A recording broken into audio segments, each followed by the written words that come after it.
Shalom à tous et à toutes, c'est toujours un plaisir pour nous de vous retrouver pour l'émission Wake Up. Aujourd'hui encore, nous avons avec nous des invités avec qui nous allons découvrir la parole de Dieu et bien d'autres choses. Merci de nous rejoindre. Nous recevons le pasteur Tumou Jean-Yves. Shalom pasteur. Shalom. Comment vous allez? Oui, ça va bien. Bienvenue sur notre plateau.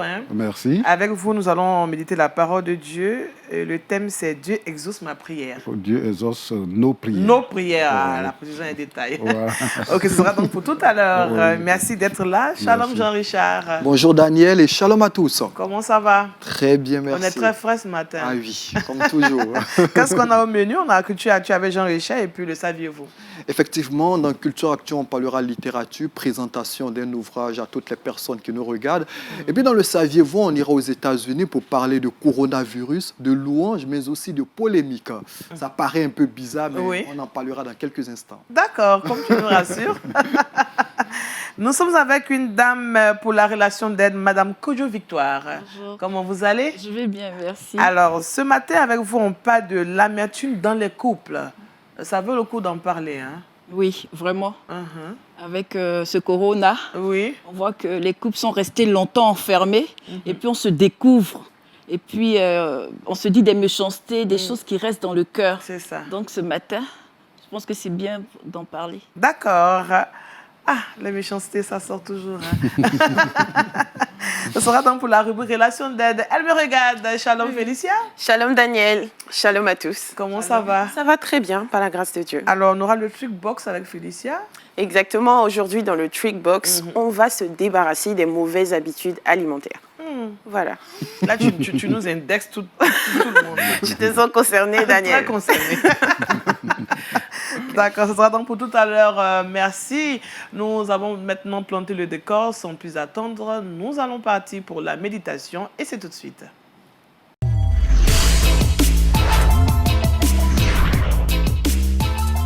Pasteur Tumou, on se tourne vers vous. Dieu exauce nos prières, c'est le thème et on atteste les tests d'appui, Psaume 69, versets 17 à 18 et Jean 14, 13 à 14. Oui. Vous avez toute la place. Nous allons faire la lecture de ces différents textes. Nous lisons le premier texte dans le livre de Psaume, Psaume le numéro 69, le verset 17 à 18. Voilà, je fais la lecture. Exauce-moi, Éternel, car ta bonté est immense. Dans tes grandes compassions, tourne vers moi les regards et ne cache pas ta face à ton serviteur. Puisque je suis dans la détresse, hâte-toi de m'exaucer. Le deuxième passage, l'évangile de Jean, le chapitre 14, le verset 13 à 14. Et tout ce que vous demanderez en mon nom, je le ferai, afin que le Père soit glorifié dans le Fils. Si vous demandez quelque chose en mon nom, je le ferai. Amen. Aujourd'hui, beaucoup de chrétiens pensent que Dieu n'exauce plus nos prières. Pourquoi? Parce qu'ils ont beaucoup de besoins qui n'ont pas été exaucés. Quelqu'un qui est dans l'église depuis plusieurs années, qui est aveugle, qui ne guérit pas de sa cécité, dira que Dieu n'exauce pas les prières. Parce qu'il dira que je fais tout, je prie, mais Dieu ne m'exauce pas. Quelqu'un qui a des problèmes dans son foyer, la situation ne s'améliore pas, il dira également, Dieu n'exauce pas nos prières. Mais je suis là ce matin pour amener les frères et les sœurs à comprendre que Dieu, effectivement, exauce les prières. Dieu n'est pas un homme pour mentir, Ouais. ni le Fils de l'homme pour se repentir. Amen. Alors, cela nous amène à comprendre qu'est-ce que c'est que la prière. Simplement, hein, bon, ce matin, ce n'est pas pour donner les différents types De de prière. prières, mais c'est pour dire c'est à quel type de prière que Dieu répond. Voilà. La prière vient du verbe prier, qui veut dire communier. On peut ajouter communiquer également. C'est parler avec Dieu et après, attendre que Dieu nous réponde. Donc, on peut parler d'exaucer. Exaucer, c'est répondre favorablement à la requête de quelqu'un. Satisfaire quelqu'un en lui accordant ce qu'il demande. Donc, Dieu nous accorde ce que nous demandons favorablement. Voilà. La prière que Dieu exauce, c'est une requête. La prière de requête, c'est à cette prière-là que Dieu exauce.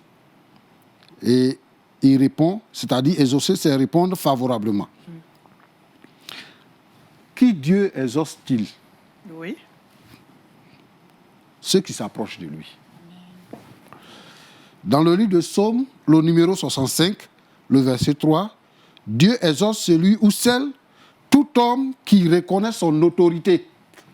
Parce que si on ne reconnaît pas l'autorité de Dieu, celui qui se soumet à l'autorité de Dieu, Dieu exauce sa prière. Je vais donner une pensée, une histoire qui a eu lieu dans la Bible, au début de l'histoire de l'humanité. Il y a eu 2 offrandes qui ont été présentées à Dieu. Dieu donc devait répondre favorablement. Dieu a répondu favorablement à l'offrande d'Abel, et Dieu n'a pas répondu favorablement à l'offrande de Caïn. J'ai entendu certains prédicateurs dire que c'est parce que les fruits que Caïn avait présentés étaient des fruits pourris. Ce n'est pas vrai. Caïn avait présenté des bons fruits. C'était vraiment une offrande. Et cette offrande-là se fait aujourd'hui encore. C'était vraiment une bonne offrande. Mais ce que nous devons retenir, c'est que c'est dans le cœur que Dieu regarde pour répondre à nos prières. Amen. Caïn a présenté une offrande venue des plantes de la terre. Alors que Dieu avait maudit la terre. Et il s'est dit dans son cœur, tu n'as pas dit que tu as maudit la terre, je te donne les fruits que j'ai puisés de la terre. Ah oui, on n'a jamais pensé à ça, pasteur. Alors, il y a des gens aujourd'hui qui se comportent comme ça. Oui. Comment voulez-vous que Dieu réponde à vos prières? Dieu ne répondra pas. Dieu exauce donc nos prières, tous ceux et celles qui se reconnaissent son autorité, qui recherchent son secours, Dieu répond à leurs prières. Mais ceux qui cherchent le secours ailleurs n'auront pas l'exaucement à leurs prières. Celui qui s'approche de Dieu, en deuxième position, celui qui s'approche de Dieu avec foi. Hébreux, le chapitre 11, verset 6 dit, il y a plusieurs qui ont pris l'habitude, enfin, nous amènent à nous approcher de Dieu par la foi. Il y a plusieurs qui ont pris l'habitude de parler avec Dieu ou de parler à Dieu pour tout, mais qui ne croient pas à la capacité de Dieu à agir. Nous écoutons souvent des gens dire « aide-toi et le ciel t'aidera ». Alors que nous devons nous approcher de Dieu avec foi, c'est-à-dire avec confiance, avec détermination. Savoir que Dieu seul est capable de résoudre le problème que nous avons. En troisième position, il faut demander dans la volonté de Dieu. Dans la volonté de Dieu. J'ai écouté la prière d'un jeune homme pendant qu'on était en train de prier ensemble. Je passais dans les rangées et il était en train de prier. Il était nouveau, hein, donc ça se comprend. Un nouveau chrétien. Oui. Il dit, Seigneur, fais en sorte que j'ai beaucoup de copines. Il est venu à l'église pour que Dieu lui accorde d'avoir beaucoup de copines. La volonté de Dieu, c'est que nous puissions demeurer dans notre salut et avoir part au royaume de Dieu. Amen. Tout ce que nous faisons, c'est pour aller au ciel. Donc, quand nous demandons, c'est ce qui est en rapport avec le ciel de gloire que Dieu nous accorde. Amen. Si ça n'a pas de rapport, si ça va nous détruire, ça va détruire notre vie, Dieu ne nous l'accordera pas. Donc, Jacques 4, 1 à 4 dit que vous demandez et vous ne recevez pas parce que vous demandez mal. Il faut conserver notre salut. Et en quatrième position, c'est que Dieu exauce la prière de ceux qui attendent le temps de Dieu. Nous devons savoir que Dieu n'agit pas avant et Dieu n'agit pas en retard. Il faut le faire dans le temps. Parfois, nous demandons à Dieu selon sa volonté et nous ne sommes pas immédiatement exaucés parce que nous ne sommes pas dans le temps de Dieu. Donc, Dieu nous donne d'être d'abord dans son temps avant d'être exaucés. Donc, nous devons savoir attendre le temps de Dieu. La Bible nous parle de persévérer dans la prière. Nous sentons qu'aujourd'hui, nous avons une nécessité. Mais Dieu nous dit que ce n'est pas encore le temps. Donc, nous attendons le temps de Dieu et c'est lui qui est dans la volonté de Dieu. Quel que soit le temps, Dieu exaucera sa prière. Je voudrais donc dire aux frères et aux sœurs en Christ de ne pas désespérer. Souvent, même quand Dieu ne répond pas, si nous pensons que Dieu ne répond pas à notre prière, c'est une réponse. Nous devons pouvoir attendre le temps de Dieu et Dieu va nous bénir. Amen. Évitons donc de vivre dans la précipitation.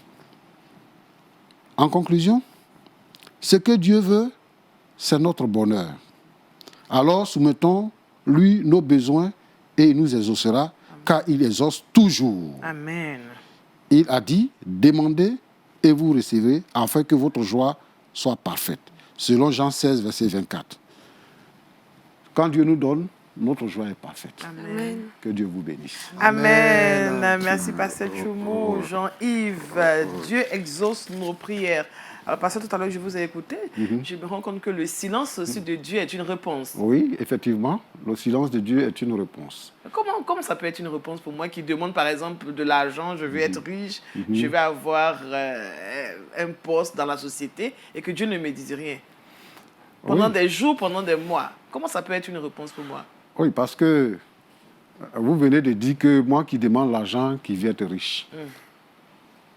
Bon, la richesse, elle est relative, mais ce que Dieu veut, c'est que nous soyons prospères et pas riches. D'accord. C'est-à-dire que nous n'ayons pas à manquer de quoi que ce soit. Amen. Et que nous ayons tout selon nos besoins. Si nous voulons des choses exagérées au-delà de nos besoins, qui ne vont pas nous servir, ça va nous détruire. Dieu ne nous donnera pas. Donc, s'il n'a pas répondu, il aura répondu à nos prières par le silence. Tout à l'heure, vous avez parlé aussi de la volonté de Dieu. Comment l'enfant de Dieu, dans sa prière, peut lire la volonté de Dieu et accepter aussi cette volonté? Dieu nous donne ce qu'on appelle le discernement. Nous avons dit que la prière, c'est communier et c'est communiquer avec Dieu. Oui. Donc, si vous parlez à votre Père, vous attendez qu'il vous donne la réponse. Un enfant de Dieu connaît la voix de Dieu. Jésus a dit cela, mes brebis connaissent ma voix. Donc, on peut sentir la volonté de Dieu dans notre cœur. Lorsque le dernier verset que nous avons lu nous dit que pour que notre joie soit parfaite. Donc, celui qui est dans la volonté de Dieu, qui est exaucé, a la joie dans son cœur.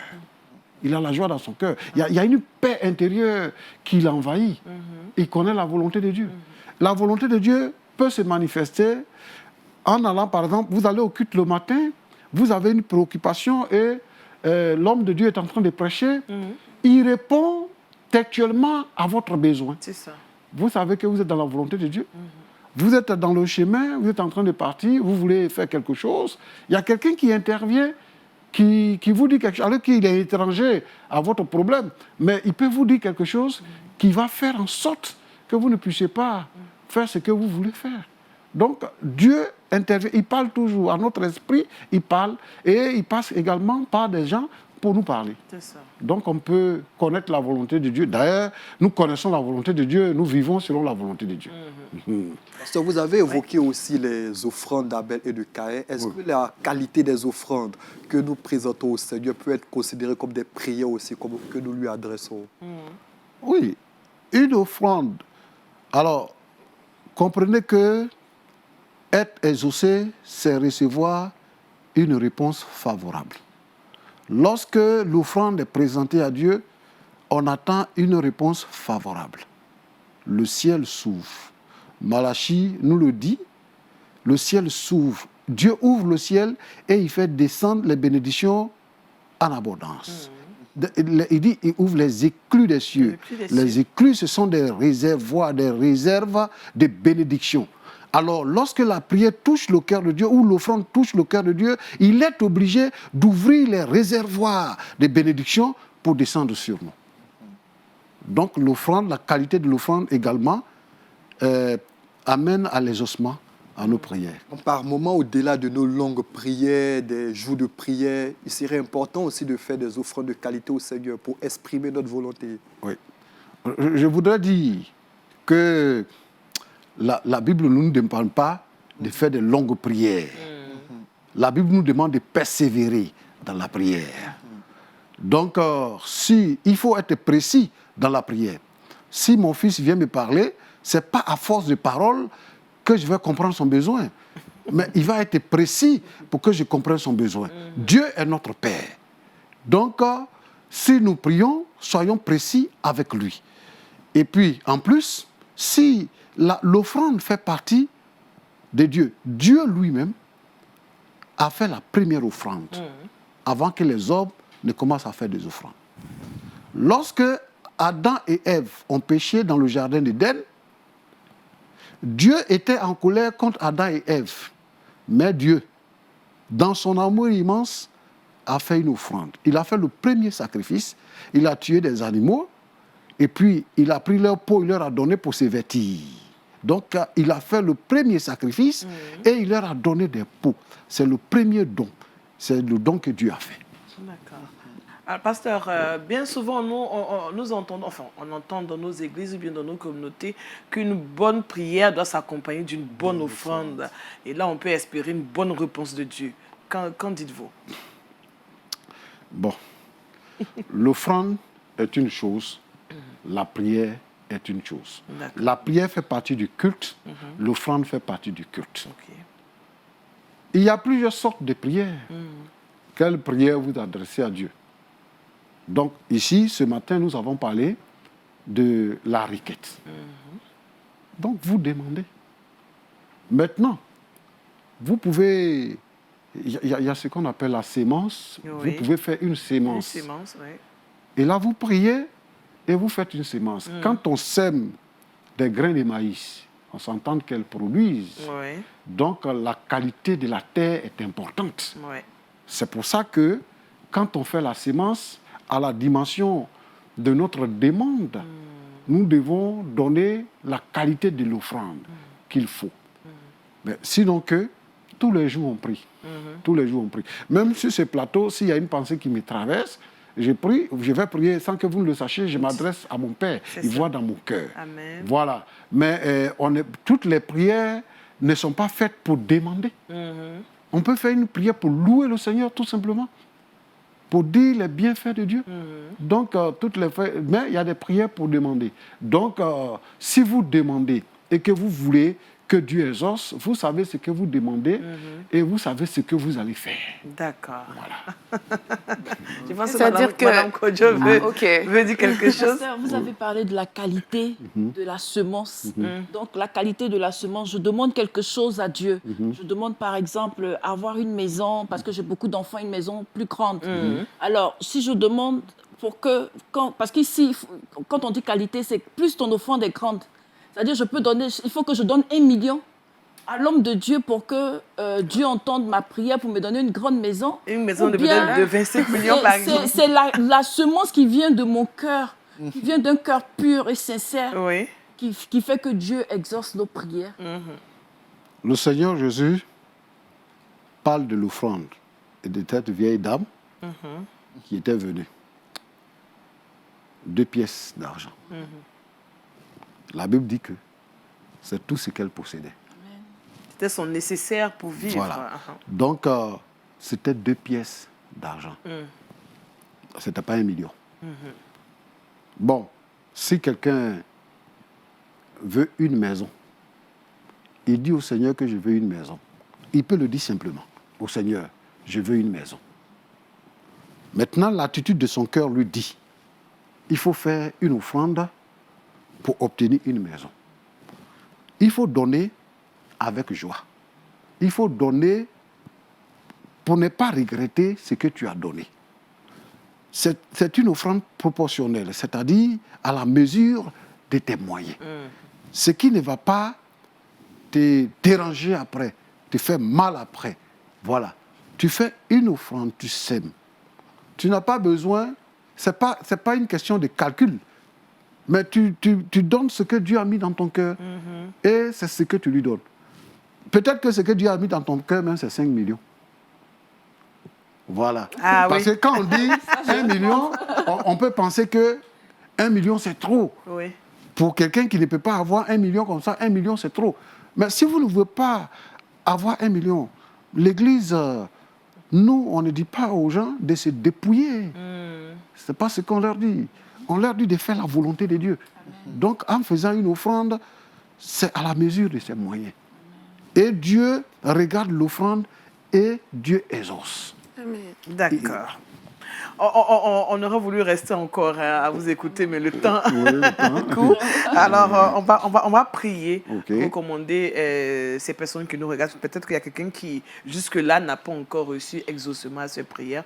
On va recommander cette personne au Seigneur afin que Dieu l'aide à supporter le temps qu'il a prévu pour l'exaucement. Amen.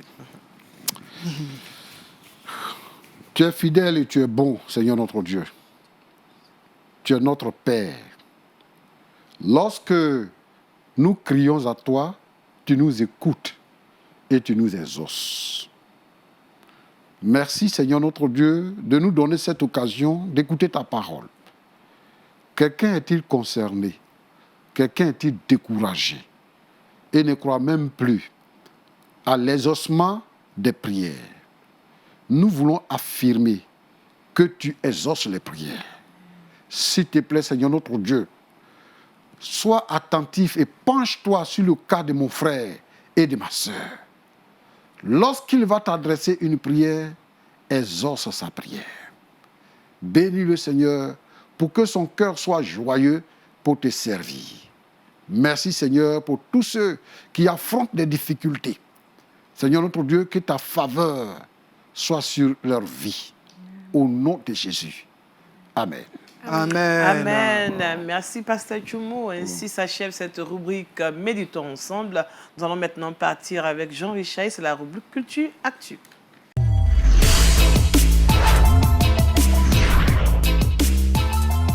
Dieu a exaucé nos prières, je pensais, parce que tu es là pour nous parler de littérature, Jean-Richard.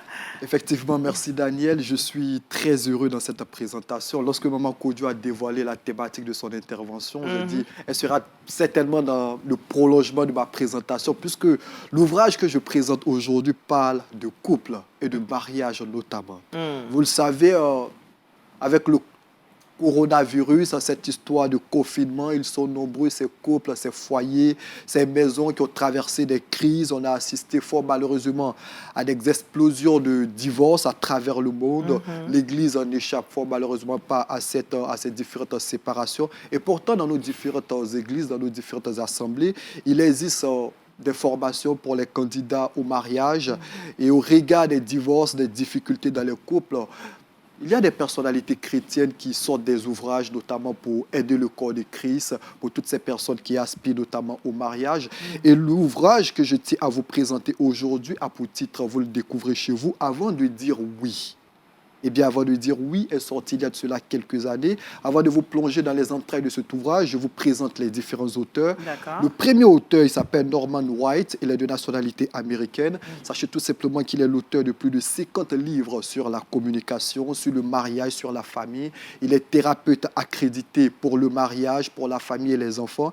Il est également le directeur d'une institution qu'on appelle Christian Marriage Enchantment, qui aide notamment les couples au mariage. Et la deuxième personnalité est Wes Roberts. Il est fondateur de Life Enrichment Institute. C'est un ministère de consultation, de conseil, engagé notamment à fortifier les dirigeants chrétiens à travers le monde. Eh bien, c'est ces deux personnalités qui ont décidé de conjuguer leurs efforts pour parler notamment du mariage au regard des divorces qui sont survenus avec cette crise du coronavirus. Eh bien, l'ouvrage s'ouvre avec une question. Aimerez-vous avoir un mariage réussi? Oui. Eh bien, c'est l'épineuse question, parce qu'elles sont nombreuses, ils sont nombreux, ces jeunes qui sont par moments focalisés sur le physique, la beauté physique, qui regardent au confort financier du partenaire pour s'aventurer. Partenaire en face. Ah oui, du partenaire en face. Est-ce qu'il a une maison? Est-ce qu'il a une voiture? Il a une situation très souvent, sociale est-ce qu'il a une stable? situation sociale stable? C'est les questions qui reviennent très souvent. Eh bien, l'ouvrage prend le contre-pied de ces différentes questions. Vous le verrez dans les différents chapitres que l'ouvrage aborde. D'abord, il parle de la définition du mariage. Il parle de l'acceptation du mariage. Il parle du fondement du mariage qui est l'amour. Et il parle des satisfactions dans les besoins du mariage. Pourquoi se marie-t-on? Les rôles des mariés, du marié, de la mariée, les responsabilités, les décisions, la belle famille. C'est quelque chose qu'il faut prendre en compte. C'est un chapitre qui est réservé à la belle famille, la communication, l'importance de la communication, notamment dans le couple, les conflits, comment les gérer. Parce qu'un couple sans conflit, selon les spécialistes, auteurs, ah oui, Ce n'est pas un couple. ce n'est pas un couple. Ah, d'accord. Donc, forcément, du couple. voilà, donc forcément, il y a des conflits. Comment gérer notamment ces conflits? Les finances, l'épineuse question les de nerfs l'argent. de la guerre, souvent. Effectivement, la sexualité dans le mariage, c'est Ah une oui. thématique qui est également abordée. Et il termine l'ouvrage avec la vie spirituelle commune. Il est important pour les mariés d'avoir une vie spirituelle commune. En tout cas, c'est un ouvrage que moi, je tiens à présenter aujourd'hui à toutes ces personnes qui nous regardent. Si vous aspirez au mariage, l'ouvrage est fait pour vous. Si vous êtes dans le mariage, je pense que l'ouvrage est également fait pour vous. J'ai sillonné quelques bonnes librairies à Abidjan. Et je pense que l'ouvrage, vous pouvez le retrouver assez facilement aussi dans quelques librairies en Afrique. C'est un ouvrage que je vous recommande. Il coûte 9 000 francs CFA, c'est-à-dire à la portée de toutes les bourses. C'est ça. Pour sauver notre mariage Oui. des difficultés, eh bien, je vous recommande cet ouvrage Avant de dire oui, qui a été écrit par Norman White et Wes Roberts. Mais je pourrais ajouter aussi que si vous avez peur du mariage, vous pouvez aussi vous prévenir parce que Merci, j'y avais pas pensé. il y en a qui ont vraiment peur. Avant de dire oui, merci Jean-Richard, on peut l'avoir un peu partout. Hein. Effectivement, on Dans peut nos l'avoir un librairies. peu partout dans plusieurs librairies, non seulement à Abidjan, dans plusieurs capitales africaines. Et je l'ai dit, il coûte 9 000 francs. D'accord, merci Jean-Richard. C'est avec beaucoup de joie qu'on va retrouver Jean-Richard pour la seconde rubrique, le saviez-vous? Mais pour l'heure, parlons de relations d'aide et c'est tout de suite.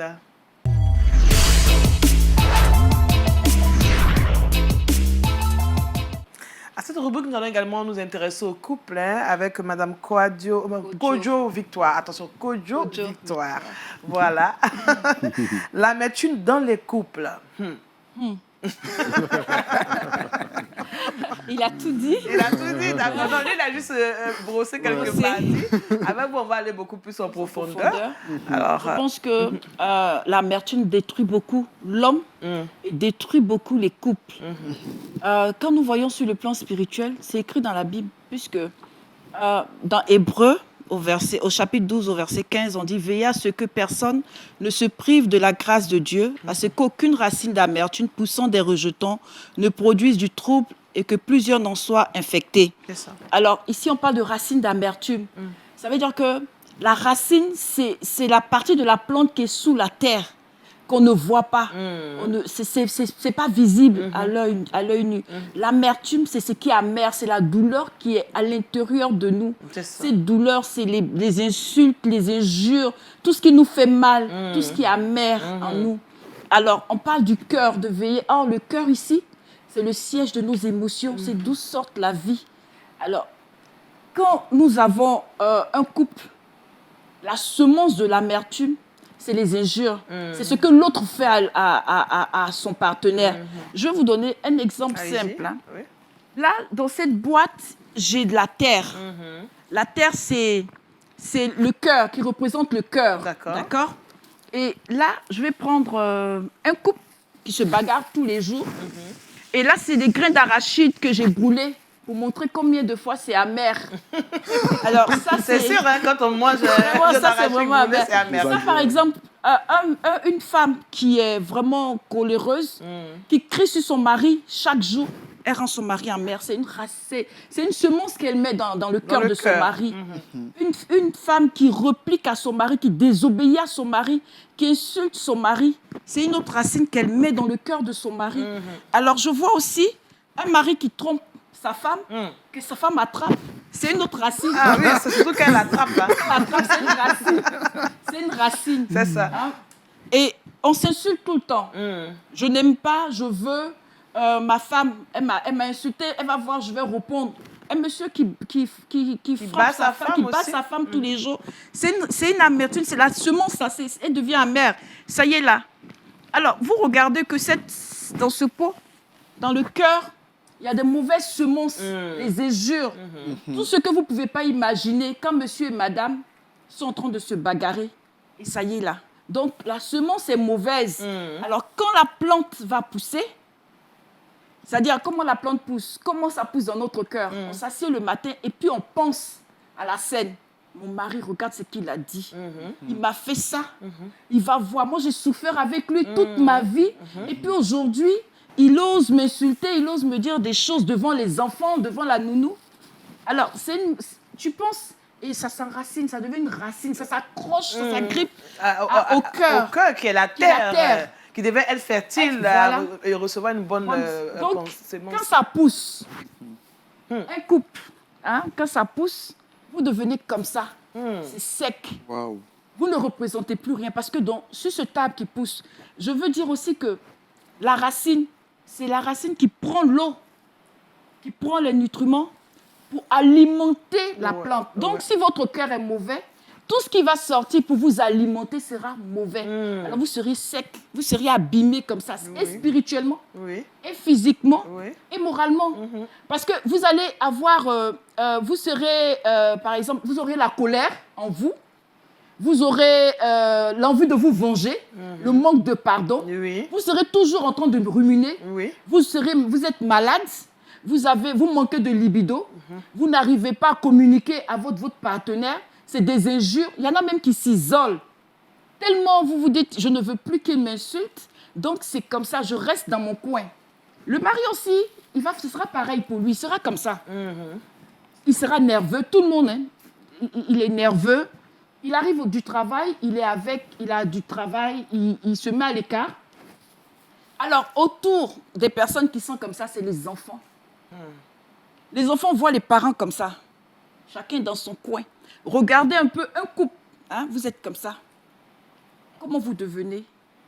Vous êtes rempli d'amertume. Rien de bon. La femme reste devant la télé, regarde Novella. Toute la journée. C'est du bout des lèvres même qu'elle peut prier. Parce que son cœur est rempli. Elle est chargée. Dès que le monsieur demande, je peux avoir quelque chose seulement, pouf, elle sort une colère pas possible. Alors, vous ne pouvez pas évoluer. Le couple va au divorce parce que plus vous avez l'amertume, ça évolue. Vous séchez encore et puis vous tombez. Il n'y a plus rien. Et vous vous séparez. Puis si il n'y a plus rien, il n'y a plus de jus, il n'y a plus de bons jus, de bons nutriments pour tirer. Vous divorcez. Et qui prend les coups? C'est les enfants. Par contre, un couple qui a une bonne semence, c'est vrai, on se dispute, mais le mari reconnaît, ah ma chérie, je te demande pardon. C'est une semence, je t'aime, tu sais, comme le premier jour. C'est une bonne semence. Chérie, je t'invite, on va dîner, c'est une bonne semence. Écoute, on se dispute, on est dans la chambre, c'est entre nous, c'est comme des frères qui se disputent.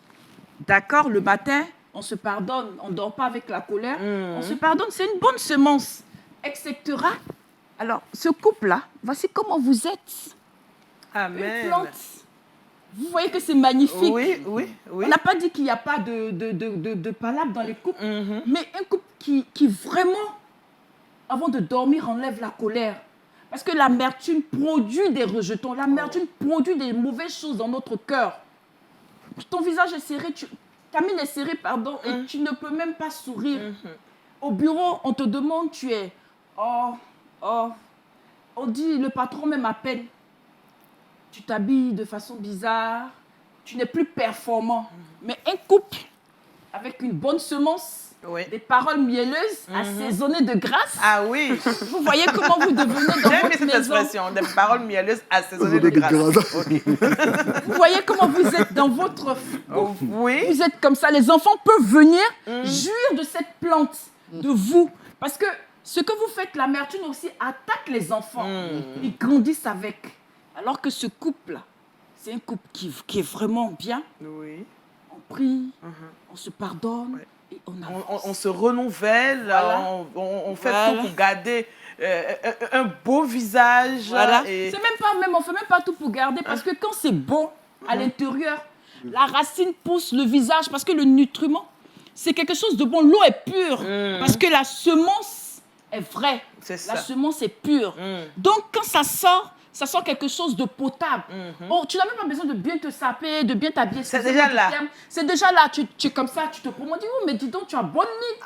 Oui, parce que ce Oui, soir... oui, comme vous, Madame Kodjo, vous avez bonne mine. Parce que, on dit, parce que hier, mon mari m'a dit que j'étais jolie. Mon mari m'a dit, ou ma femme, hier, elle m'a fait un bon petit plat. On s'est disputé, mais elle m'a fait un bon petit plat pour me demander pardon. Automatiquement, tu es comme ça. Ouais. On n'a pas besoin d'efforts. On est régénéré. On est régénéré, Oui. on est requinqué, comme on le dit. On a même envie, on court, on a envie de rentrer à la maison pour pouvoir vraiment revoir encore le mari, pour revoir les enfants. N'est-ce pas, pasteur? Ah oui, hein. Donc, vous voyez un peu la différence C'est entre ça. les deux. Donc, regardez ce couple. Dans le confinement, il y a beaucoup de couples qui sont devenus comme ça. Alors qu'on doit être comme ça. Et le divorce, c'est pas possible. Chacun garde. Parce que dans l'amertume, nous avons l'orgueil. Oui. L'orgueil qui nous fatigue. Oui, l'orgueil grandit Grandit, au fur et à mesure. voilà. Oui. Puisqu'elle n'a pas une bonne eau, elle n'est pas bien arrosée. Alors, pour guérir de ça, je pense qu'il faut reconnaître déjà qu'est-ce que tu as dans le cœur. Quelle est la semence que le mari a mis ou la semence que la femme a mis dans ton cœur? Qu'est-ce que ça t'a fait? Il faut reconnaître ça. Il faut avoir une bonne communication avec son mari. Avant de communiquer avec son mari, nous sommes chrétiens. Oui. On prie. On demande la grâce et la faveur de Dieu pour pouvoir ouvrir notre bouche et reconnaître ce qui est mauvais en nous. Qu'est-ce qu'on doit... On doit demander à Dieu de changer. Parce que c'est des blessures, Je crois que l'amertume. l'humilité va jouer un rôle, Voilà. intéressant là. Voilà, parce que le fait de reconnaître déjà, tu es humble. Le fait même de vouloir être comme ça, parce qu'il faut qu'un veille. Si celui qui veut... Parce que le pasteur a parlé de la prière que Dieu exauce. Oui, oui. Alors, je pense que si tu te lèves, que tu veux que Dieu restaure ton couple, il faut reconnaître ce qui n'est pas bon en toi. Amen. Et maintenant, d'abord, tu demandes pardon à Dieu et tu demandes à Dieu de t'accompagner vers ton partenaire, de t'humilier devant lui et de pouvoir lui parler. Je pense que Dieu, il exauce. Dieu n'est pas dans la séparation. La séparation de couple ne vient pas de Dieu, je pense, parce que Dieu aussi a compassion. C'est Il y a ça. des enfants. Les enfants vont grandir avec l'amertume. Qu'est-ce que les enfants vont connaître? C'est juste ça. Alors que les enfants doivent connaître ça pour avoir un bon environnement. C'est ça. Donc, la prière du pasteur aujourd'hui, je pense que Dieu était avec nous.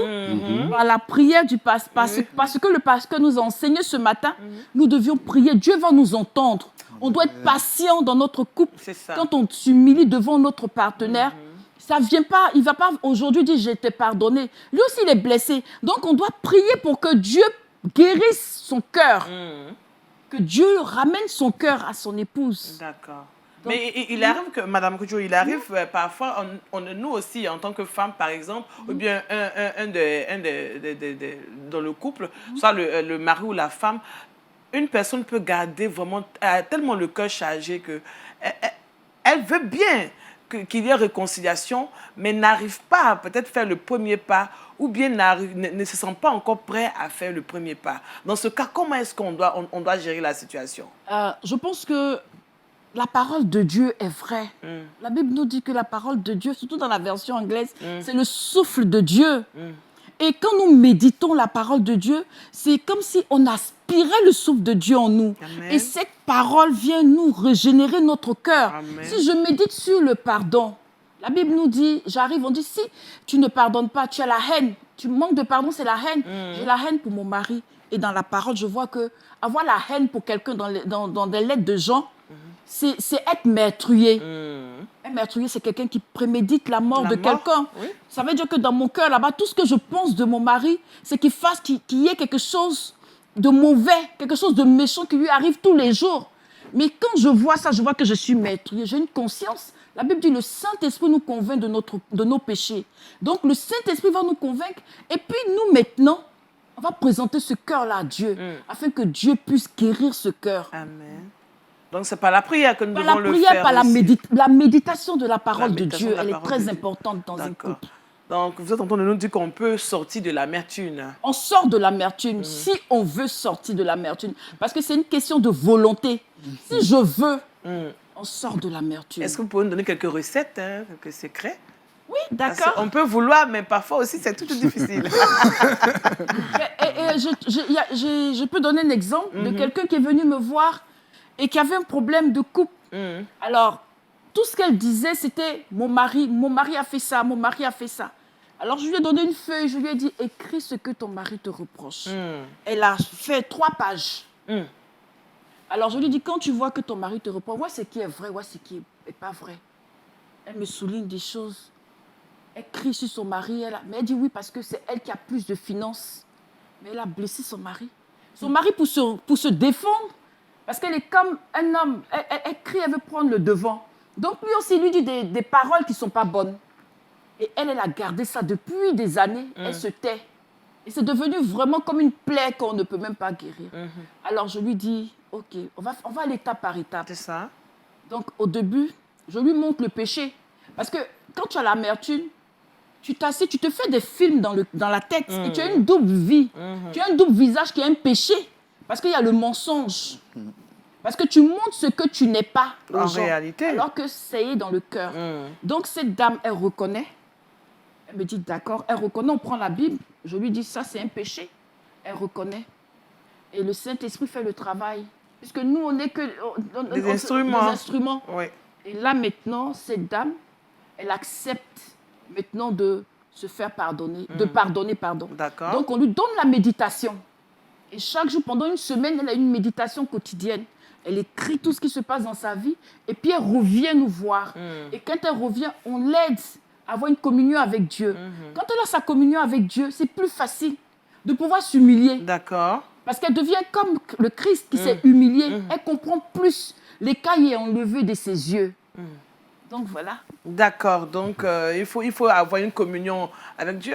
Pasteur, en écoutant Mme Kodjo, on se rend compte que la parole de Dieu fait beaucoup de choses dans nos vies. Oui, mais la parole de Dieu est la source de la vie. Donc, c'est un tort de ne pas se confier à la parole de Dieu, de ne pas la méditer C'est ça. pour la comprendre.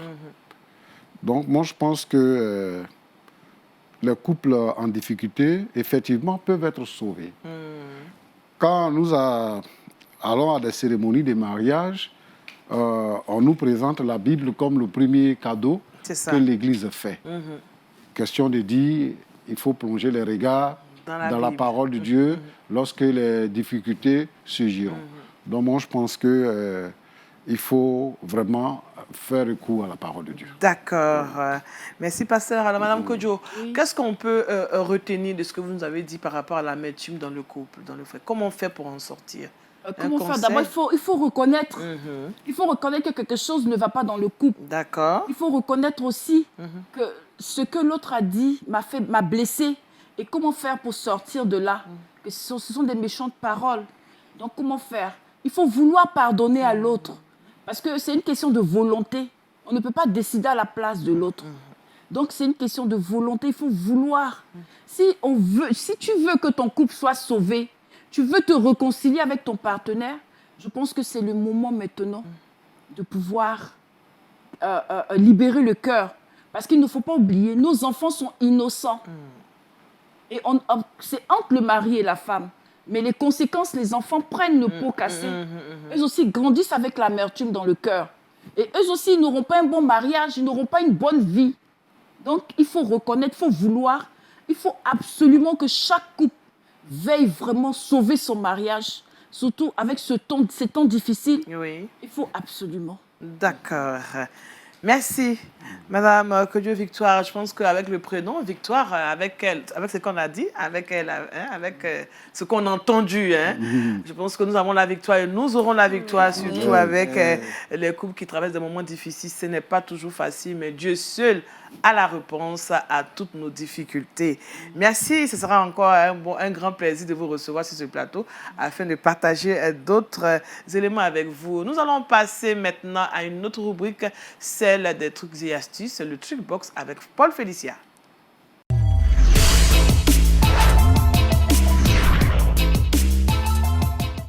Félicia nous parle d'alimentation. Oui, j'ai décidé de parler des bonnes habitudes alimentaires. Ça aussi, ça peut créer des problèmes dans le couple. Si vous avez un partenaire qui mange un peu trop, je pense que là aussi... Bon, d'accord. OK, anyway. Donc, plus qu'une question de ligne ou bien une question d'esthétique, avoir une bonne attitude alimentaire ou une bonne habitude alimentaire, c'est une question de santé publique. C'est ça. C'est vraiment pour la santé. Ce n'est pas destiné à une catégorie de personnes, ce n'est pas destiné à des personnes qui ont de l'argent, ou bien ce n'est pas de notre culture. Ici en Afrique, on a nos foutous, pour les Ivoiriens, on mange vraiment très lourd et tout. Le vieux cosseux, le garba, etc. Oui, avec le foufou, tout ça. Il faut manger sainement parce qu'on se rend compte que beaucoup de personnes aujourd'hui ont des maladies cardiovasculaires, ont beaucoup de problèmes digestifs à cause de leur alimentation. Donc, comment est-ce qu'on peut faire pour pouvoir réduire ou bien améliorer son alimentation? La première des choses, c'est de mâcher correctement. Voilà. Lorsqu'on est en train de mâcher, des experts ont démontré qu'il faut mâcher au moins 40 fois. Je n'ai pas dit qu'il faut compter là. Est-ce qu'on peut compter? Ce sera un peu trop fatigant, mais en tout cas, il faut avoir à l'esprit qu'il faut bien mâcher les aliments. Pourquoi?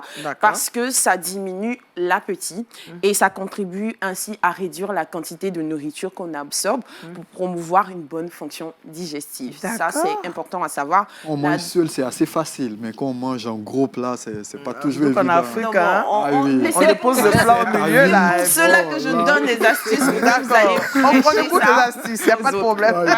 Donc, la deuxième des choses, c'est d'arrêter le grignotage. Il faut arrêter de grignoter. On voit ici que généralement, on mange 3 repas par jour, mais on ajoute encore de la loco à 16 heures, etc. Ce n'est pas interdit, mais il ne faudrait pas que ça devienne une habitude. C'est le thème habitude qui crée le problème ici. Il faudrait privilégier les fruits, ce genre de choses. Pourquoi ne pas inculquer ça à nos enfants? Ça va leur permettre d'avoir de bonnes habitudes alimentaires. Et ensuite, il faut privilégier l'eau aux autres boissons gazeuses parce que l'eau est quand même assez importante pour pouvoir avoir une bonne habitude alimentaire. Et le dernier point, c'est de se bouger. Se bouger, c'est très important. Lorsqu'on est statique et qu'on ne fait rien, on a tendance à manger beaucoup, beaucoup, beaucoup. Alors, lorsqu'on est très, très en mouvement, ça nous permet d'avoir de bonnes attitudes et de bonnes habitudes alimentaires, tout simplement. D'accord. Voilà. Merci, Paul Félicia. Il faut mâcher. Mais ça, c'est compliqué pour nous. Nous qui avons comme alimentation les pâtes, le foutou, voilà, tout ça. Ça vous compte, on dit 40 fois. On va essayer quand même. On va essayer quand même de faire ce que Félicia nous a dit parce que ce n'est pas toujours facile. On prend du poids et puis après, on est un peu malade.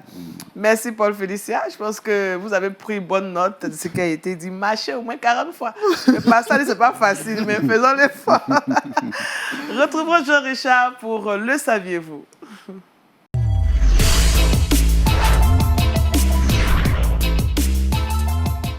Alors, Jean-Richard, avec toi, on parle de coronavirus, louange et polémique.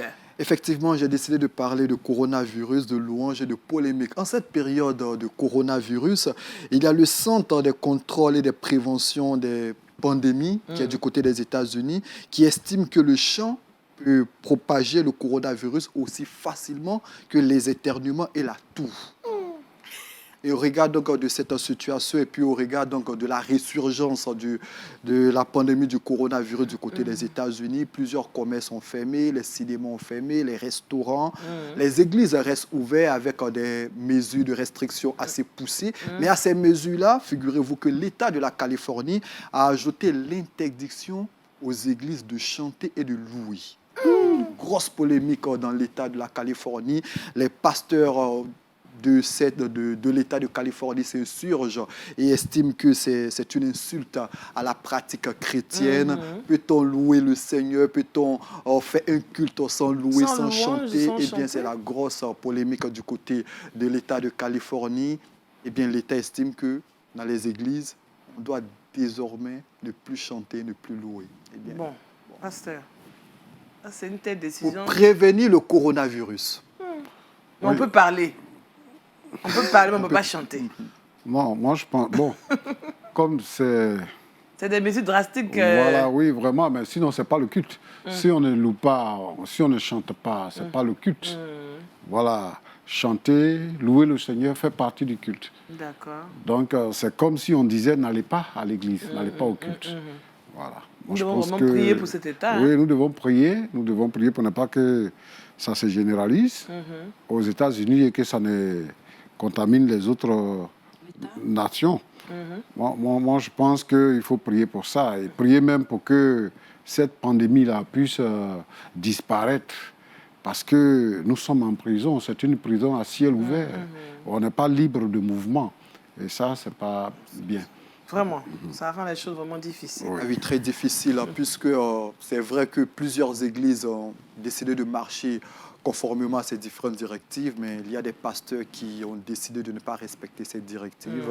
En tout cas, c'est la grosse polémique. On espère, comme le pasteur l'a dit, que les choses vont revenir à la normale afin que dans les différentes églises, on puisse pousser la voix pour célébrer le Seigneur Jésus-Christ. Il faut que l'Église se lève aussi pour prier. Oui. Prier vraiment fortement. Dans nos maisons, partout, il faut qu'on prie beaucoup pour que cette maladie s'éloigne. C'est là, oui.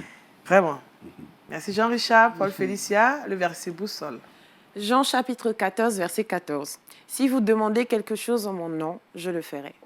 Voilà, je pense que la prière, ce dont nous parlions tout à l'heure, cette parole vient pour vraiment étayer. Nous devons demander au Seigneur de nous aider à sortir de cette situation sanitaire difficile que nous vivons. Merci à vous, pasteur Choumo, Jean-Yves, d'être venus sur ce plateau. Merci. Avec vous, nous avons médité la parole de Dieu. Merci aussi à Madame Kojo Victoire. On a parlé de l'amertume dans le couple. Merci à Paul Félicia qui nous a donné des astuces pour éviter les mauvaises habitudes alimentaires. Il faut bien mâcher la nourriture. Ça, c'est ce que moi j'ai retenu. Qui a aussi un peu touché les personnes. Mais parce qu'on va faire. C'est pas facile. Merci aussi à Jean-Richard, à toute l'équipe qui nous a permis d'être chez vous. En espérant vous retrouver très prochainement. Nous prions que Dieu vous garde. Demain, vous serez avec Aniel Conan. Portez-vous bien. Au revoir.